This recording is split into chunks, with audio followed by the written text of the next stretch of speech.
start. Now, there is another aspect of the rubber industry, namely the rubber producing industry, which has been entirely left out of the considerable of this bill, that is the rubber manufacturing industry. My honorable friend Mr. R.P. Sinha has rightly pointed out that aspect. We find that Indian rubber production has been consumed by the rubber manufacturing industry in India. So, here is the question of increasing Indian production as with the tea trade. The question is of export. As yet, the structure of the tea trade and the trends of the tea trade are such that it is mainly dependent on export, and whenever there is any loss of export market, there is a hue and cry of a crisis. But in the case of the rubber industry, all the rubber produced in India is consumed by the rubber manufacturing industry in India. Rubber is a very important commodity, and this industry should also be developed here. There is a deficit in Indian production, so the government thinks of allowing import of rubber. If the production of rubber is increased by 27,000 tons a year, that will be consumed in India. That is all very true. So my point is that in connection with the development of the rubber industry, we cannot leave the rubber industry out of our consideration. These are closely connected with one another. Coming to the question of the rubber manufacturing industry, my friend Mr. R.P. Sinha has rightly pointed out that it is also dominated mainly by foreign companies. The rubber manufacturing industry in India produces various types of rubber goods, from tires to waterproofs and other rubber materials. They produce tires and tubes, cables, generally mechanical goods including roofing, footwear and so on. But the position in the rubber manufacturing industry is occupied by Messrs. Dunlop Rubber Company, Messrs. Firestone Tire and Rubber Company, Bata India, etc. And from the figures which have been given in the report of the Indian Tariff Board, it is seen that the average total consumption of rubber is distributed among a large number of small industries. Here also the question that arises is this: how should we treat these concerns, these big gigantic concerns? Sir, I have not studied the condition of labor in these industries of Messrs. Dunlop, Firestone and Goodyear Company.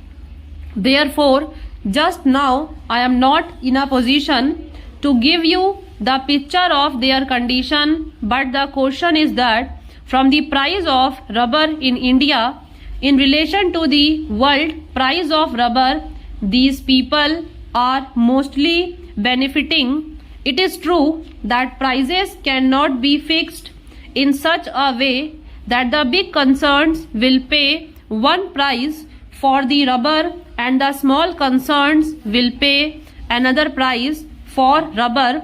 Here also the main question that comes is this: if we want to develop these small units, the question arises of putting some check on the profits made. These big foreign concerns must go.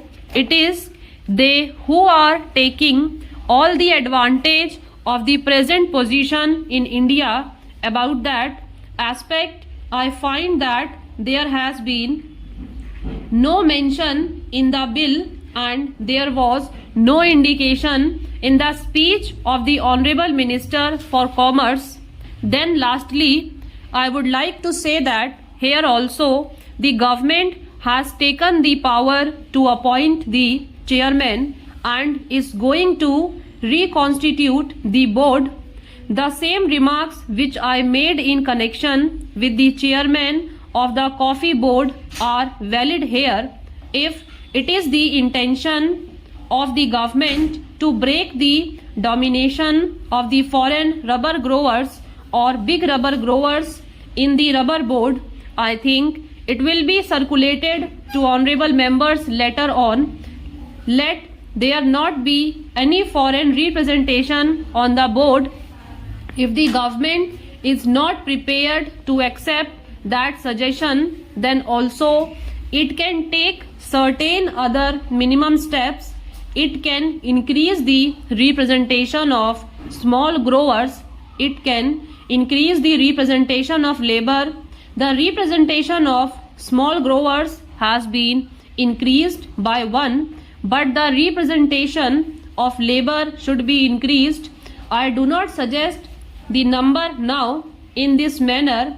If the government thinks that the reconstitution of the rubber board is essentially necessary in order to exercise its powers for the development of the rubber industry, then the reconstitution should be on proper lines, not simply by having a nominated chairman, not simply by indulging in eyewash activities. The government should do everything to check the big foreign interests and big growers. Mr. Vice Chairman, as has been pointed out, we have a series of similar bills. Rubber is a cash crop, and therefore I think the government should be very careful to see that in fixing the price of rubber, the price of the manufactured articles is borne in mind. The honorable member who preceded me has pointed out that the rubber manufacturers are mostly foreign firms, and the figures that he has given are really staggering. It has been pointed out that during the last 10 or 12 years, the profits distributed are 350%. That means the original 1 crores of rupees have received 3.5 crores of rupees as profit.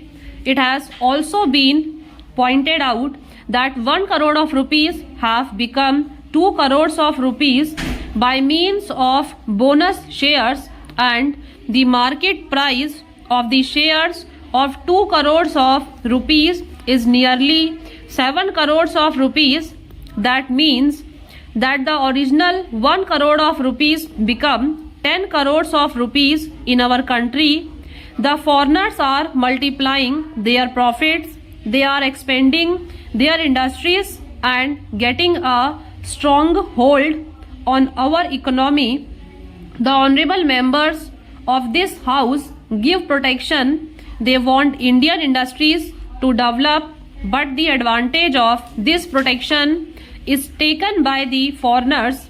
They set up factories in our country, and if at all some money is brought from outside, it multiplies tenfold.